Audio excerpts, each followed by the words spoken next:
Hello प्यारे बच्चों। Last class में हमने देखा था कि प्रेरणिक प्रभाव एक तो योगात्मक प्रभाव होता है। एक पॉइंट ऐड किया था हमने, ठीक है। प्रेरणिक प्रभाव योगात्मक प्रभाव होता है, उससे पहले काफ़ी सारे पॉइंट्स पढ़े थे कि भैया प्रेरणिक प्रभाव दूरी पर आधारित होता है और 3 कार्बन के पश्चात, वो सब मैंने आपको बता दिया था, ठीक है ना। फालतू अपन टाइम वेस्ट ना करें उसमें, ठीक है।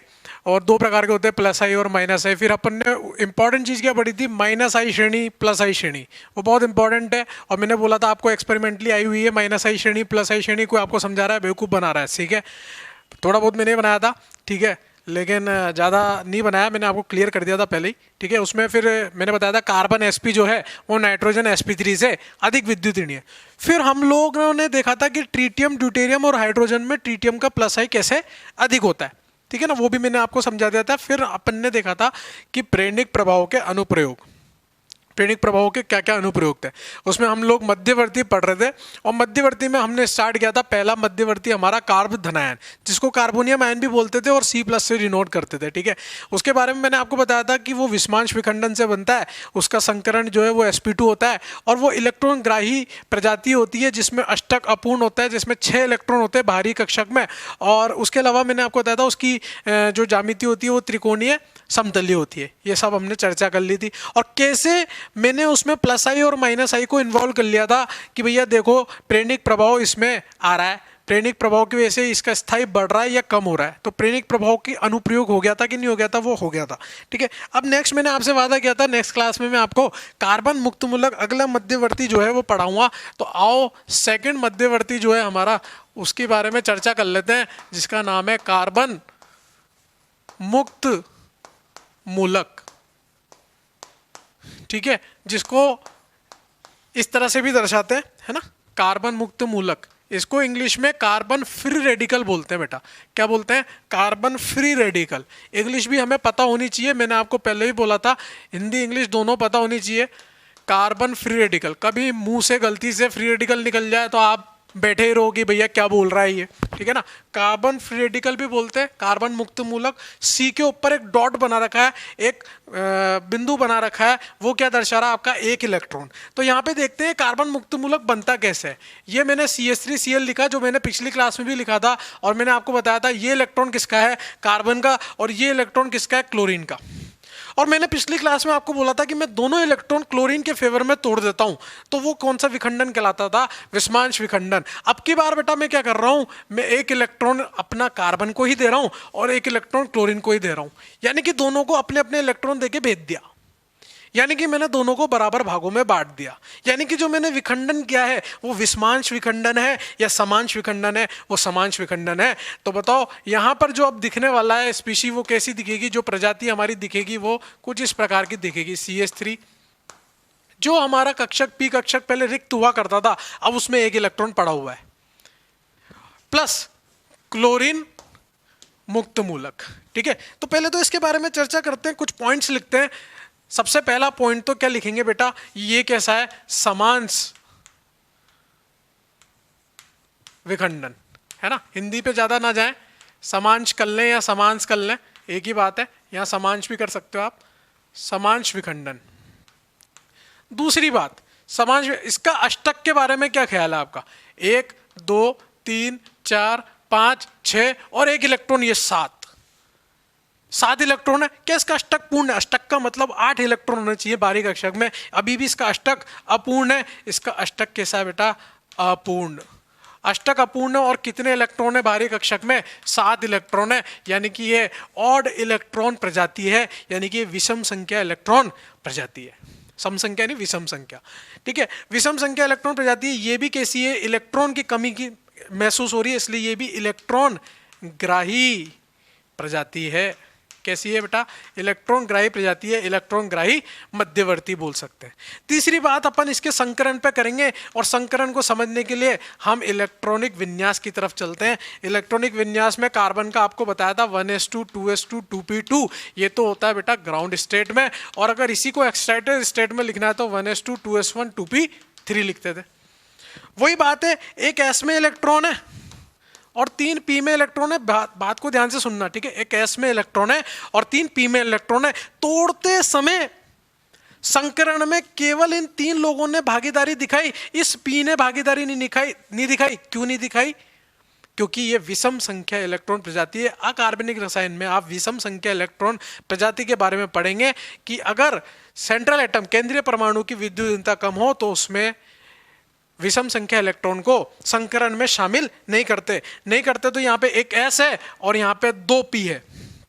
एक एस और 2 पी मिलके 3 नए संकरित कक्षक बनाएंगे जिनका नाम क्या होगा बेटा? sp2 sp2 sp2। और एक रिक्त कक्षक पहले था कार्बोधनायन में, अब ये रिक्त कक्षक ना होके इसमें एक इलेक्ट्रॉन पड़ा हुआ है, लेकिन है तो ये पी कक्षक ही। और पी कक्षक कैसा होगा बेटा? लंबवत होगा। वो की वही बात आ गई, संकरण कैसा हो गया बेटा इसका? sp2। कार्बोधनायन में भी संकरण कैसा था बेटा? sp2। इसमें भी संकरण कैसा है? sp2। और आपको बेहतरीन खुशी होगी कि जब मैं इसकी ज्यामिति की बात करूंगा तो यहां पर भी ज्यामिति क्या निकल के आती है बेटा? त्रिकोणीय समतलीय, यानी कि ट्राइगोनल प्लेनर, जो कार्बोधनायन में निकल के आ रही थी। बस याद करो वो छत का पंखा जो था उसमें 3 हाइड्रोजन लगे हुए थे, जो मैंने बोला था डंडा बीच में जाता है, वो रिक्त पी कक्षक था। अब की बार वो पी कक्षक में एक इलेक्ट्रॉन पड़ा है और बीच का गोला अभी भी कार्बन है। कुछ नहीं बदला क्या है? एक पी कक्षक में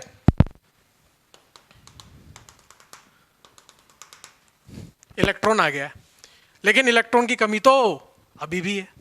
और इलेक्ट्रॉन की कमी अभी भी है तो बताओ अष्टक कैसा है? अपूर्ण है। 7 इलेक्ट्रॉन है इसके बाहरी, उसमें इलेक्ट्रॉन ग्राही प्रजाति है। बिल्कुल कार्बोधनायन की तरह मान के आप इसको सॉल्व कर सकते हो, बिल्कुल कार्बोधनायन की तरह मान के। क्या आपको समझ में आया त्रिकोणीय समतली कैसे? ठीक है, यहां तक नोट डाउन करो। हाँ तो बच्चों आपने लिख लिया होगा, लिख लिया आप लोगों ने? ठीक है। अब देखो सर वो तो ठीक है, उसमें तो आपने हमारा मतलब भेजे में घुसा दिया था कि वहां पे तो प्रेरणिक प्रभाव इस्तेमाल हो रहा है, यहाँ कैसे इस्तेमाल कर? अरे भाई जब बोल रहा हूँ कार्बोधनायन मान लो, तो जो कार्बोधनायन के साथ सिचुएशन थी वही तो इसके साथ हो रही होगी। भैया ये कार्बन मुक्त मूलक है। कार्बन मुक्त मूलक कैसा? इलेक्ट्रॉन ग्राही है या फिर इलेक्ट्रॉन अधिक के? इलेक्ट्रॉन ग्राही है, मतलब इसको इलेक्ट्रॉन की आवश्यकता है। और यहाँ पर एक मैंने आइटम लगाया जो इलेक्ट्रॉन खींच रहा है और एक मैंने लगाया जो इलेक्ट्रॉन दे रहा है। आवाज आ रही है आपको? आवाज आ रही है? यहां तक नोट डाउन करो। हाँ भाई ये कार्बन मुक्त मूलक है, ठीक है। अगर मैंने यहां पे समूह लगाया हुआ है इलेक्ट्रॉन दाता समूह, जो इलेक्ट्रॉन दे रहा है इसको, और एक बार मैंने यहां पे समूह लगा दिया आपका इलेक्ट्रॉन ग्राही समूह, जो इससे इलेक्ट्रॉन खींच रहा है। आप मुझे इतना सा बता दो ये कार्बन मुक्त मूलक में इलेक्ट्रॉन की कमी है या इलेक्ट्रॉन अधिक की है? इलेक्ट्रॉन की कमी है। तो भैया जो इलेक्ट्रॉन देगा वो कौन सा समूह होता था? प्लस आई। जो इलेक्ट्रॉन खींचता था वो कौन सा समूह होता था? माइनस आई। तो बताओ प्लस आई स्थाई को बढ़ाएगा या कम करेगा? बोलते ही नहीं है यार। प्लस आई स्थाई को बढ़ाएगा और माइनस आई क्या करेगा? स्थाई को कम करेगा। बताओ प्लस आई स्थाई को क्यों बढ़ा रहा है? क्योंकि इस कार्बन मुक्त मूलक को इलेक्ट्रॉन की आवश्यकता है। इस कार्बन मुक्त मूलक से इलेक्ट्रॉन खींच रहा है तो भैया पहले ही दुखी है, और खींचेगा तो और ज्यादा दुखी हो जाएगा, तो स्थाई को कम कर रहा है। तो बताओ वही का वही खेल है क्या जो कार्बोधनायन में देखा था? वैसा का वैसे कार्बन मुक्त मूलक की कहानी, सब कुछ सेम है, केवल एक चीज बदली है बेटा। वो क्या बदली है? विषमांश विखंडन की जगह इसमें क्या आ गया? समांश विखंडन आ गया। ये आपकी कार्बन मुक्त मूलक की कहानी थी। यहां तक नोट डाउन कर ही लिया होगा आपने। नेक्स्ट हम लोग चल रहे हैं कार्बोनियन, तीसरे महाशय, तीसरे मध्यवर्ती की तरफ, जिसका नाम है कार्बोनियन। देखो ये चीज आपको मैं इतनी डिटेल में इसलिए बता रहा हूं क्योंकि पूरी जीओसी इसी मध्यवर्ती पे टिकी हुई है, सारा खेल इन्हीं मध्यवर्तियों का है। अगर ये समझ में नहीं आया तो ये मान लेना कुछ भी नहीं आया।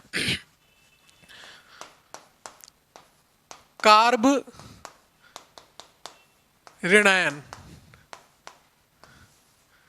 इसको शॉर्ट में हम C माइनस से डिनोट करते हैं, ठीक है। कार्बन के ऊपर ऋणायन आवेश है, बात समझ में आ रही है। और इंग्लिश में इसको कार्बन आयन बोलते हैं, ठीक है। क्या बोलते हैं इसको इंग्लिश में? कार्ब एनायन बोलते हैं, ठीक है। कार्ब एनायन की चर्चा कर रहे हैं बेटा। वापिस से वही मैं लूंगा CH3Cl। अभी भी ये इलेक्ट्रॉन किसका है बेटा? कार्बन का। ये इलेक्ट्रॉन किसका है? क्लोरीन का। अब की बार बेटा मैंने क्या किया, ये दोनों इलेक्ट्रॉन को कार्बन के फेवर में तोड़ दिया, और जब मैं दो इलेक्ट्रॉन्स को किसी एक परमाणु के फेवर में तोड़ता हूं, विखंडन करता हूं, तो उस विखंडन को क्या बोलते हैं, विस्मांस विखंडन बोलते हैं। ठीक है, खैर तो क्या होगा, एक इलेक्ट्रॉन तो पहले से ही कार्बन के पास था, एक और इलेक्ट्रॉन आ गया, तो उस पर कौन सा आवेश आ जाएगा, ऋणायन। अब की बार ये इलेक्ट्रॉन खुद का नहीं है, किसी और का है, ये इलेक्ट्रॉन इसका पाप नहीं है, दूसरे का पाप है। किसका है, एक इलेक्ट्रॉन खुद का था और दूसरा इलेक्ट्रॉन किसका है, क्लोरीन का है। बात समझ में आ रही है।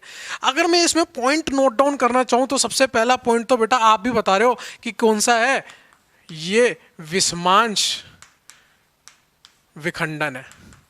क्या है बेटा, ये विस्मांश विखंडन। दूसरी बात जो इसमें हम लिख सकते हैं, इसका अष्टक पूर्ण है या इसका अष्टक अपूर्ण है। गिनना चालू करो, एक दो, एक बंद में कितने इलेक्ट्रॉन, दो, 1 2 3 4 5 6, 6 इलेक्ट्रॉन है बेटा, और दो इलेक्ट्रॉन इस माइनस आवेश में, इस ऋणायन आवेश में, तो टोटल इलेक्ट्रॉन कितने हो गए, 8। इसका मतलब इसका अष्टक पूर्ण है। अष्टक तो पूर्ण है, लेकिन बताओ किसकी वजह से पूर्ण है, खुद के इलेक्ट्रॉनों की वजह से या किसी उधार वाले इलेक्ट्रॉन की वजह से, किसी उधार वाले इलेक्ट्रॉन की वजह से पूर्ण है। इसका मतलब बेटा इसमें इलेक्ट्रॉन ग्राही है, इलेक्ट्रॉन की कमी है, या फिर ये इलेक्ट्रॉन अधिक्य है, इसमें इलेक्ट्रॉन अधिक्य है। ये कैसी प्रजाति है, इलेक्ट्रॉन अधिक्य प्रजाति है, इलेक्ट्रॉन रिच स्पीशी है। बात समझ में आ रही है। तीसरी बात जो हम इसकी करेंगे वो संकरण की करेंगे, और संकरण को समझने के लिए बेटा वापस से इलेक्ट्रॉन विन्यास की तरफ चलते हैं, एकदम डिटेल में चलना भैया। कार्बन 1s2 2s2 2p2, ये कौन सा था, ग्राउंड स्टेट। अगर मैं इसी को एक्साइटेड स्टेट में लिखूंगा तो 1s2 2s1 2p3, ये इसकी एक्साइटेड स्टेट है बेटा। और मैं यहाँ पे डब्बे बना लेता हूँ जिनको कक्षक बोलते हैं। तो यहाँ पर देखो आप, एक s में इलेक्ट्रॉन है, 3 p में इलेक्ट्रॉन है। ये तो कार्बन की कहानी थी, ठीक है। ये एक एस और 3 पी मिलके 4 नए कक्षक बनाएंगे लाला, 1 2 3 4, ये 4 नए कक्षक बनाए किसने, एक एस और 3 पी मिलके। नाम क्या हो जाएगा, sp3 sp3 sp3 और sp3। लेकिन एक इलेक्ट्रॉन उधार आया है, और वो किसका है, क्लोरीन का है, तो वो भी किस में जाएगा, sp3 संकरित कक्षक में जाएगा। तो ये तो आपका ऋणायन हो गया, और बाकी ये 3 बंद पेयर के इलेक्ट्रॉन हो गए, बंद युग्म इलेक्ट्रॉन हो गए। बात समझ में आ रही। तो संकरण यहां से क्या निकल के आ गया बेटा, संकरण यहां से निकल गया क्या, sp3। और sp3 के लिए मैंने आपको बताया था ज्यामिति क्या होती है, चतुष्फलकीय। लेकिन क्योंकि यहां पे चौथा बंद नहीं है, तो यहां पे आप ध्यान से देखोगे तो ये आपको कैसी दिखेगी, त्रिकोण दिख रहा है और एक पिरामिड दिख रहा है, इसलिए इसकी ज्यामिति क्या हो जाएगी, इसकी ज्यामिति नहीं बोलेंगे, इसका रूप बोलेंगे। ज्यामिति तो चतुष्फलकी रहेगी, लेकिन रूप क्या हो जाएगा इसका, इसका शेप क्या हो जाएगा, इसका शेप हो जाएगा त्रिकोणीय समतलीय, सॉरी त्रिकोणीय समतलीय नहीं, त्रिकोणीय पिरामिडल। ये गलती हो गई, अबे होगी तो होगी, क्या है जो, त्रिकोणीय पिरामिडल, इंसान है अपन, त्रिकोणीय पिरामिडल। संकरण sp3 है, त्रिकोणीय पिरामिडल इसका रूप है। अरे सर का धनायन मुक्त मूलक में तो खेल गए थे, प्लस आई माइनस आई को इन्वॉल्व कर दिया था, इस ऋणायन में प्लस आई माइनस आई को इन्वॉल्व कर, हल्के पे ले रहे क्या, अभी कर लेते हैं। कहा ऋणायन में भी मैं देखना प्लस आई माइनस आई कैसे निकालता हूँ, ठीक है। ये कार्बन मुक्त मूलक का मिटारा दोबारा लिखेंगे भैया। चलो कार्ब ऋणायन की चर्चा कर रहे हैं। कार्ब ऋणायन है, इसको मैंने इलेक्ट्रॉन दिए, कार्ब ऋणायन है, इससे मैंने इलेक्ट्रॉन लिए। अबे खुद को समझ में आ रहा होगा, इलेक्ट्रॉन देने वाला समूह कौन सा होता है, इलेक्ट्रॉन दाता समूह। और इलेक्ट्रॉन दाता समूह कौन से होते हैं, प्लस आई। और इलेक्ट्रॉन खींचने वाला समूह कौन सा होता है, इलेक्ट्रॉन ग्राही समूह। और इलेक्ट्रॉन ग्राही समूह कौन से होते हैं बेटा, माइनस आई। अब मुझे ये बताओ, कार्ब ऋणायन में से ये ऋणायन आवेश, कोई भी प्रजाति क्या होना चाहती है, उदासीन होना चाहती है। ये ऋणायन आवेश कब जाएगा कार्ब ऋणायन में से, जब इसमें से इलेक्ट्रॉन खींचेंगे या जब इसमें देंगे। जब इसमें से इलेक्ट्रॉन खींचेंगे तो बताओ माइनस आई क्या कर रहा होगा, अब की बार माइनस आई स्थायी कर रहा होगा, और प्लस आई क्या कर रहा होगा बेटा, अस्थायी कर रहा होगा, स्थायी कम कर रहा होगा। जितने ज्यादा प्लस आई समूह कार्ब ऋणायन में लगे होंगे उतना कम स्थायी होगा कार्ब ऋणायन का, जितने ज्यादा माइनस आई समूह लगे होंगे उतना ज्यादा कार्ब ऋणायन का स्थायी होगा। मतलब कार्ब धनायन और कार्बन मुक्त मूलक एक जैसे चलते हैं, कार्ब ऋणायन जो है उनसे बिल्कुल विपरीत चलता है। बात समझ में आई आपके? अभी मैं आपको काफी सारे क्वेश्चन कराऊंगा जिसमें हम लोग देखेंगे कि कैसे स्थायी क्रम को देखते हैं। भाई मेन तो वही है अनुप्रयोग, उसमें प्लस आई माइनस आई के फंडे लगाएंगे और मध्यवर्ती ले लेंगे, कार्ब धनायन कार्ब ऋणायन की तुलना करेंगे, स्थायी की तुलना करेंगे कार्ब धनायन कार्ब ऋणायन मुक्त मूलक की। यहां तक आप नोट डाउन करो फटाफट। हाँ भाई लिख लिया? फटाफट से एक क्वेश्चन नोट डाउन करेंगे और करना आपकी है, अपने को तो आता है।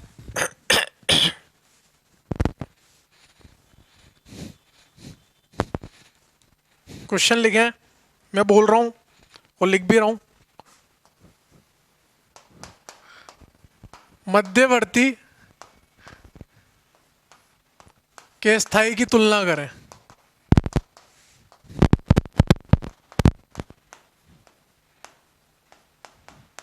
मध्यवर्ती के स्थायी की तुलना करें, दिख रहा है आप लोगों को? मध्यवर्ती के स्थायी की तुलना करें,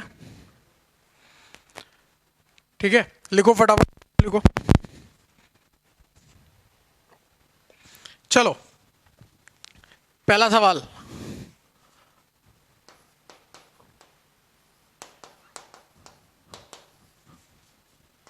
अभी आपको कंसेप्ट बताया, उस कंसेप्ट को लगाओ और आंसर पाओ। आपको देखना है प्लस आई कौन लगाएगा। भाई कार्ब धनायन लिखा है, जो जितने ज्यादा प्लस आई लगेंगे उतना ज्यादा ये स्थायी होगा।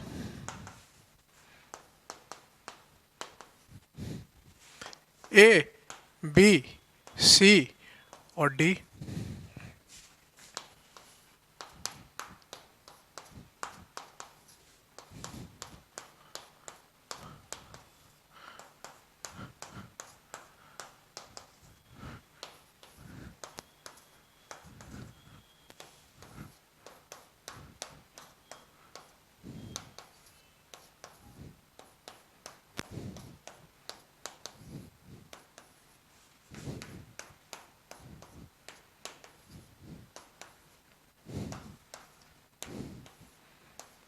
हाँ भाई फटाफट से ये क्वेश्चन देख लो, पॉज करो और ट्राई करो। मैं अगले क्वेश्चन लिख रहा हूं।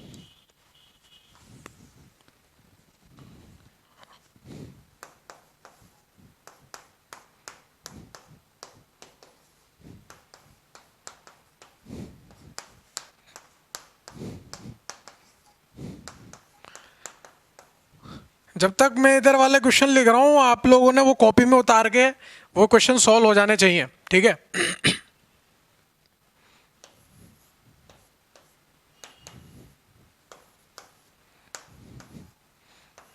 एक साथ डिस्कस करूंगा सारे के सारे।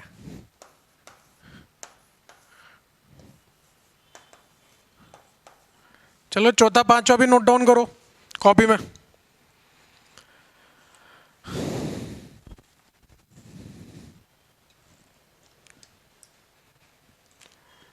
छठा लिख रहा हूं इधर।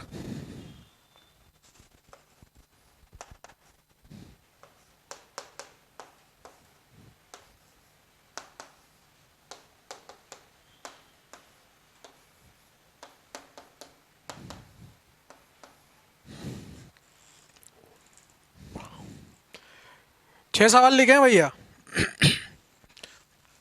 हाँ भाई आशा करता हूं कि पहला दूसरा तीसरा सवाल आपने कर लिया होगा। आओ डिस्कस करते हैं। भैया कार्ब धनायन है, कार्ब धनायन को प्लस आई की आवश्यकता है स्थायी होने के लिए या माइनस आई की आवश्यकता है? प्लस आई की आवश्यकता है। प्लस आई की आवश्यकता है। यहाँ मिथाइल, ये जो मिथाइल समूह है इसका कौन सा प्रभाव है? प्लस आई। एक तरफ से प्लस आई लग रहा है, यहाँ पे दो तरफ से प्लस आई लग रहा है। बेटा मैंने आपको बोला था कि प्रेरणिक प्रभाव जो होता है वो योगात्मक प्रभाव होता है। यहाँ पे कितनी तरफ से प्लस आई लग रहे हैं बेटा? तीन तरफ से प्लस आई लग रहे हैं और यहाँ पे प्लस आई है ही नहीं। तो बताओ सबसे ज्यादा स्थायी कौन है? सी। सी के बाद हमारा कौन है? बी। बी के बाद कौन है? ए। ए के बाद डी। बताओ इसमें कोई डाउट हो तो पूछ लो भैया। सबसे ज्यादा प्लस आई सी में लग रहा है क्योंकि प्रेरणिक प्रभाव योगात्मक प्रभाव होता है। तीन तरफ से प्लस आई मिल रहा है, यहाँ पे दो तरफ से प्लस आई, यहाँ पे एक तरफ से, और डी में तो मिल ही नहीं रहा। अगला सवाल, अगले सवाल में वापस से देखो यहां से प्लस आई, यहां से प्लस आई, यहां से प्लस आई, तीन जगह से प्लस आई आ रहा है। इसमें देखोगे दो तरफ से प्लस आई आ रहा है, यहां पे देखोगे केवल एक तरफ से प्लस आई आ रहा है। तो बताओ स्थाई का क्रम, स्टेबिलिटी का क्रम, A greater than B greater than C. सबसे ज्यादा ए, फिर बी, फिर सी। कंसेप्ट क्या लगाया? प्रेरणिक प्रभाव योगात्मक प्रभाव होता है, ठीक है। फिर यहां पे देखो काब्दनयन, काब्दनयन, काब्दनयन। मैंने क्या बताया था? प्रेरणिक प्रभाव दूरी पर आधारित होता है, जितने दूर जाते जाएंगे प्रेरणिक प्रभाव कम होता जाएगा। क्या बताया था मैंने? प्रेरणिक प्रभाव दूरी के व्युत्क्रम अनुपाती होता है, बताया था आपको। प्रेरणिक प्रभाव दूरी के व्युत्क्रम अनुपाती होता है। अच्छा, क्लोरीन का कौन सा प्रभाव लगेगा? यहाँ पे जो क्लोरीन लगे हुए हैं इनका कौन सा प्रभाव लगेगा? माइनस आई। और बताओ मुझे माइनस आई चाहिए काब्धनायन को स्थायी करने के लिए, प्लस आई देने वाला चाहिए, खींचने वाला। अरे भिखारी के कटोरे में से पैसे छीन के भागोगे या दे के भागोगे? थोड़ी तो मानवता रखो रे, हैं? काब्धनायन है, काब्धनाओं में धनायन में बताओ प्लस आई चाहिए, माइनस आई, प्लस आई। तो माइनस आई जितना दूर होगा उतना बेहतरीन होगा, यानी कि यहाँ पे स्थायी क्रम लिखूंगा तो स्थायी क्रम सबसे ज्यादा कौन होगा? बी, क्योंकि सबसे दूर माइनस आई इसमें लगा है, फिर सी और फिर क्या होगा? ए। आवाज आ रही है? एक नंबर, ठीक है। बी, फिर सी, फिर ए, ये स्थायी क्रम होगा। बात समझ में आ रही है? माइनस आई दूर होना चाहिए, प्लस आई पास होना चाहिए। तीनों सवाल समझ में आ गए? फटाफट से फोर्थ, फिफ्थ और सिक्स ट्राई करो, तब तक मैं ये तीनों मिटा रहा हूं, ठीक है। आपको अच्छा खासा टाइम भी मिल जाएगा फोर्थ, फिफ्थ, सिक्स के लिए।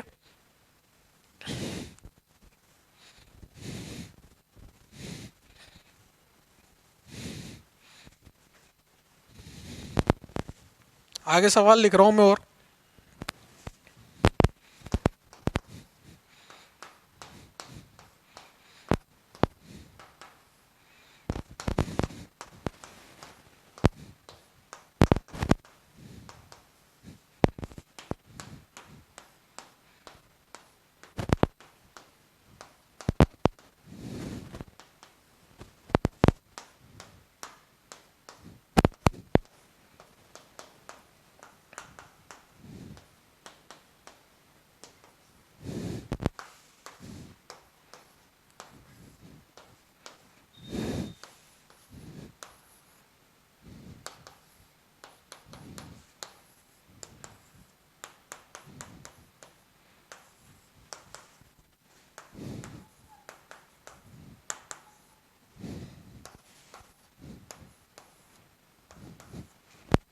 हाँ भाई, फोर्थ फिफ्थ ट्राई किया आप लोगों ने? फोर्थ फिफ्थ, चौथा और पांचवा ट्राई किया? चलो चौथा वाला डिस्कस करते हैं। बताओ ये OCH3 लिखा हुआ बेटा, कार्बन ऑक्सीजन में ज्यादा विद्युत ऋणी कौन है? ऑक्सीजन। तो ये कौन सा प्रभाव लगाएगा? माइनस आई। कार्बन ऑक्सीजन में कौन? माइनस आई। और माइनस आई काप धनायन के पास होना चाहिए या दूर? दूर होना चाहिए भाई, दूर होना चाहिए। तो इसमें दूर है तो स्थायी क्रम क्या हो जाएगा? बी ग्रेटर देन ए। कोई डाउट हो तो पूछ सकते हो, ठीक है। फिर यहाँ पे देखो, काप धनायन, काप धनायन, काप धनायन। यहाँ पे क्या आ रहा है बेटा? यहाँ पे पीछे ये sp आ रहा है, यहाँ पे पीछे ये sp2 वाला समूह आ रहा है, और यहाँ पे पूरा पीछे कौन सा है? sp3 वाला समूह है। और sp, sp2, sp3 में अधिक विद्युत ऋणी sp और sp अधिक विद्युत ऋणी है, तो इसका कौन सा प्रभाव? माइनस आई, इसका माइनस आई और इसका प्लस आई। माइनस आई किसका सबसे ज्यादा लग रहा होगा? इसका माइनस आई सबसे ज्यादा, इसका माइनस आई उससे कम। दो एरो का मतलब ज्यादा, एक एरो का मतलब उससे थोड़ा कम। और मुझे काप धनायन के लिए प्लस आई चाहिए या माइनस आई चाहिए? प्लस आई चाहिए, प्लस आई चाहिए। तो सबसे ज्यादा स्थायी कौन होगा? सी, उसके बाद बी, उसके बाद ए। सी में प्लस आई लग रहा है, बी में माइनस आई लग रहा है, ए में भी माइनस आई, लेकिन बी का माइनस आई ए से कम है, और मुझे कम माइनस आई चाहिए किसके लिए? कार्ब धनायन के लिए। बात समझ में आ रही है? अगला सवाल, छठे नंबर का सवाल देखो। छठे नंबर का सवाल किया आपने, 6 नंबर का सवाल करो, तब तक मैं ये फोर्थ और फिफ्थ मिटा देता हूं और इसकी जगह पे दूसरे सवाल लिख रहा हूं।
हाँ भाई, छठे नंबर का सवाल हो गया। देखो, मैंने आपको बताया था प्रेरणिक प्रभाव दूरी पर आधारित होता है। इस फ्लोरीन का कौन सा प्रभाव लग रहा है? माइनस आई। इस फ्लोरीन का भी कौन सा प्रभाव लग रहा है? माइनस आई। और इस फ्लोरीन का भी कौन सा प्रभाव लग रहा है? माइनस आई। लेकिन एक चीज बताओ, सबसे पास में माइनस आई किसका सबसे ज्यादा लग रहा होगा? सबसे ज्यादा माइनस आई इस फ्लोरीन का लग रहा होगा, क्योंकि ये सबसे पास में। फिर ये थोड़ा दूर है तो इसका माइनस आई थोड़ा सा कम हो गया होगा, और ये सबसे दूर है तो इसका माइनस आई सबसे कम हो गया होगा। और कार्बोनाइन के लिए माइनस आई अधिक चाहिए या कम चाहिए? कम चाहिए। कम चाहिए तो सबसे कम किस में? ए में, फिर बी में, फिर सी में। ये किसका क्रम आया? स्थायी का क्रम आया। कार्बोनाइन सबसे ज्यादा कौन सा स्थायी है? ए, फिर बी, फिर सी। ठीक है, सातवां और आठवां ट्राई करो भैया, 7th और 8th ट्राई करो। चलो पॉज करके, ठीक है ना? हाँ भाई, ट्राई कर लिया होगा आप लोगों ने। 7th वाला देखते हैं। 7th वाला देखो बेटा, मैंने आपको बताया था कि ड्यूटेरियम का हाइड्रोजन से ज़्यादा प्लस आई होता है। ठीक है, अब यहाँ पे सबकी स्थिति तो सेम है। ये देखो आप, सारे कार्बोनाइन जो हैं वो समान स्थिति पे आ रहे हैं। सबके पीछे ये गुच्छा लगा हुआ है पीछे। फर्क किसका आ रहा है? यहाँ CH3 CH3 CH3 है, यहाँ 2 CH3 और 1 CD3 है, यहाँ 1 CH3 2 CD3 है, और यहाँ 3 CD3 है। और CD3 का प्लस आई CH3 से ज्यादा होगा, क्योंकि ड्यूटेरियम का प्लस आई हाइड्रोजन से ज्यादा है। तो अगर मैं इसके प्लस आई की चर्चा करूं तो मैं यहाँ पे प्लस आई लिख देता हूं अभी तो। फिर मैं इसके प्लस आई की चर्चा करूं, यहाँ पर भी प्लस आई लिख देता हूं। फिर इसके प्लस आई की चर्चा करूं तो यहाँ पर भी प्लस आई लिख देता हूं। और इसके भी प्लस आई की चर्चा करूं तो यहाँ पर भी प्लस आई लिख देता हूं। लेकिन मुझे इतना सा बता दो, सबसे ज़्यादा प्लस आई किसका होगा? सबसे ज़्यादा प्लस आई होगा इसका। 4 डंडे बना दिए। फिर प्लस आई होगा इसका, इसके 3 डंडे बना दिए, इसमें 2 डंडे और इसमें 1 डंडा, क्योंकि ड्यूटेरियम का प्लस आई सबसे ज्यादा होता है। और जितना अधिक प्लस आई होगा उतना अधिक कार्बोनाइन स्थायी होगा। तो अगर मैं स्थायी का क्रम लिखूंगा तो DCBA, ये स्थायी का क्रम आ जाएगा साहब। 8वें नंबर का सवाल देखो, दूरी समान है, कार्बोनाइन ही दिया हुआ है, इसका भी माइनस आई है, इसका भी माइनस आई है, और इसका भी माइनस आई है। और मैंने आपको माइनस आई श्रेणी पढ़ाया था। माइनस आई सबसे ज्यादा किसका है? NH3 प्लस का। अभी तक याद हो जानी चाहिए थी, पता नहीं आपने याद करी या नहीं करी, लेकिन कर लेनी चाहिए थी। फिर NO2 का, और सबसे कम फ्लोरीन का। और माइनस आई जितना कम होगा उतना अच्छा है कार्बोनाइन के लिए, उतना अच्छा है। तो भैया अगर मैं यहाँ पे स्थायी का क्रम लिखूंगा तो A का B से ज्यादा, B का C से ज्यादा हो जाएगा। बात समझ में आ रही है? अब ये जो 7वां 8वां 9वां, सॉरी, यहाँ पे आप नंबर चेंज कर लो, मैं नंबर चेंज नहीं करे। ठीक है, यहाँ पे आप 9 नंबर, 10 नंबर और 11 नंबर, 9वां 10वां 11वां सवाल है। इस 9वें 10वें 11वें सवाल को आप ट्राई करो, बहुत उम्दा सवाल है। लेकिन इससे पहले एक जानकारी ले लो, होंगे नहीं ऐसे, एक जानकारी लेना जरूरी है। वो जानकारी क्या है? DNP rule. बिना DNP नियम के ये सवाल नहीं होंगे। अब ये DNP, D का मतलब डिस्टेंस, N का मतलब नंबर, और P का मतलब क्या है बेटा? पावर। D का मतलब डिस्टेंस मतलब दूरी, N का मतलब नंबर मतलब संख्या, और P का मतलब पावर मतलब ताकत। दूरी को क्या बोल रहा हूं मैं? डिस्टेंस। संख्या मतलब नंबर, और ताकत मतलब पावर। DNP नियम, दूरी को नंबर से ज्यादा दिया गया है, नंबर को पावर से। पहले इतना लिखो, चलो आप ये 8वां 9वां 10वां 11वां लिखो पहले एक बार। हाँ भाई, D का मतलब डिस्टेंस, N का मतलब नंबर, P का मतलब पावर है। दूरी, संख्या और ताकत। आवाज बढ़िया आ रही होगी अब आपको, ठीक है ना? यहाँ पे अब मैं अगर देखूं तो यहाँ पे फ्लोरीन लगा हुआ है, NO2 लगा हुआ है। बेटा फ्लोरीन भी माइनस आई लगाता है, NO2 भी माइनस आई लगाता है। और NO2 का माइनस आई फ्लोरीन से ज्यादा होता है, किसके हिसाब से? माइनस आई श्रेणी के हिसाब से। लेकिन यहां पर एक पंगा हो गया कि डिस्टेंस, नंबर और पावर वाला नियम लगाना है, और डिस्टेंस और पावर का खेल है। यहां फ्लोरीन लगा हुआ है पास में, NO2 लगा हुआ है दूर, और दूरी और ताकत में दूरी को प्राथमिकता दी गई है। यानी कि माइनस आई जो है वो फ्लोरीन का ज्यादा होगा माइनस आई NO2 से। होना NO2 का चाहिए था, लेकिन वो ज्यादा दूरी पे लगा है और दूरी और पावर में दूरी को हमने ज्यादा प्राथमिकता दी है। डिस्टेंस ग्रेटर देन पावर से ये सवाल हो रहा है बेटा, और दूरी को पावर से ज्यादा दिए तो इसमें माइनस आई फ्लोरीन का ज्यादा, NO2 का माइनस आई कम, यानी कि अगर मैं स्थाई की बात करूं तो मुझे माइनस आई कम चाहिए, ज्यादा कम, इसका मतलब B greater then A answer. और अगर आपको डीएनपी नियम नहीं पता होता तो आप ए ग्रेटर देन बी लगाते हैं। बात समझ में आ रही है? अगला सवाल 10 नंबर का, बेटा इंपॉर्टेंट मार्क कर लेना, ये है ना, इंपॉर्टेंट सवाल है तीनों, एक बार देखना ही है, हमेशा पेपर देने जाओ जब भी एक बार देखना ही है अपने को, ठीक है। ए और बी में देखेंगे हम तो दोनों समान दूरी पे लगे हुए हैं, यहां दो दो क्लोरीन लगे हुए हैं और यहां पे एक NO2 लगा हुआ है, सही है भाई। और मुझे पता है कि NO2 की पावर, NO2 की ताकत क्लोरीन से ज्यादा है, इसका माइनस आई NO2 का क्लोरीन से ज्यादा होता है। याद करो NF3+ NR3+ NH3+ NO2 CN fluorine chlorine bromine iodine, तो NO2 पहले आया, क्लोरीन NO2 का माइनस आई क्लोरीन से ज्यादा होता है। लेकिन दो कम माइनस आई वाले एक अधिक माइनस आई वाले से जीत जाते हैं। क्यों? क्योंकि डीएनपी नियम कहता है कि नंबर ग्रेटर देन पावर, संख्या को ताकत से ऊपर रखा गया है। यहां दो कम माइनस आई वाले एक ज्यादा माइनस आई वाले से जीत जाएंगे, यानी कि इसका माइनस आई कम लगेगा और इसका माइनस आई बेटा ज्यादा लगेगा। और मुझे ज्यादा माइनस आई चाहिए या कम माइनस आई चाहिए? कम माइनस आई चाहिए, क्योंकि यहाँ कार्बोनाइन की चर्चा चल रही है लाला, कार्बोनाइन की चर्चा चल रही है, तो यहाँ पे कौन जीतेगा बता तो दो, बी ग्रेटर देन ए। देख रहे हो उल्टे उल्टे आंसर आ रहे हैं। फिर 11 नंबर का सवाल देखो, यहां तीन क्लोरीन लगे हुए हैं और यहां केवल एक क्लोरीन लगा हुआ है। 3 क्लोरीन का माइनस आई तो सर 1 क्लोरीन के माइनस आई से ज्यादा ही होगा, आप कुछ भी कर लो। तो बेटा ये 3 क्लोरीन 1 2 तीसरे कार्बन पे लगे हैं, ये वाला पहले ही कार्बन पे क्लोरीन लगा है, तो इसका माइनस आई और इसके माइनस आई की बात करूं तो माइनस आई किसका ज्यादा होगा बेटा? माइनस आई इसका ज्यादा होगा इससे, क्योंकि डिस्टेंस ग्रेटर देन नंबर। ये कम दूरी पर है और ये अधिक दूरी पर है, और दूरी और संख्या में दूरी को प्राथमिकता दी गई है और मुझे माइनस आई कम चाहिए, इसलिए स्थायी का क्रम क्या आएगा? ए ग्रेटर देन बी। बात समझ में आ रही है आपको? यहां तक नोट डाउन करो आप। हाँ भाई, आप लोगों ने लिख लिया होगा, समझ में आया डीएनपी नियम क्या है? दूरी को संख्या से और संख्या को ताकत से ज्यादा प्राथमिकता दी गई है, डीएनपी नियम है। डीएनपी नियम के 3 उम्दा सवाल मैंने आपको कराए, इसको आपको हमेशा ध्यान में रखना है। अब ये मैंने आपको कार्बोनाइन के लिए सवाल कराया बेटा, सेम टू सेम सवाल, यही सवाल आप कार्बन मुक्त मूलक और कार्बोनिनाइन के लिए रिपीट कर लो खुद से। और कार्बन मुक्त मूलक के लिए जब आप करोगे तो जो आंसर कार्बोनाइन के आएंगे वो के वही कार्बन मुक्त मूलक के लिए आएंगे, क्योंकि कार्बन मुक्त मूलक बिल्कुल कार्बोनाइन जैसा ही है। और कार्बोनिनाइन में यही आंसर उल्टे आने लग जाएंगे, क्योंकि कार्बोनिनाइन को स्थायी करने वाला माइनस आई ज्यादा चाहिए, कार्बोनिनाइन को माइनस आई कम चाहिए। बात समझ में आ रही है? तो ये कुछ प्रेरणिक प्रभाव के अनुप्रयोग थे। आपको अच्छा लगा होगा सवाल करके, स्थायी क्रम निकाल के अच्छा लगा होगा आपको, ठीक है। अगली क्लास में हम बेहतरीन टॉपिक स्टार्ट करेंगे जिसका नाम है अनुनाद। प्रेरणिक प्रभाव यहीं पे खत्म होता है। Thank you so much. NCERT पढ़ते रहें।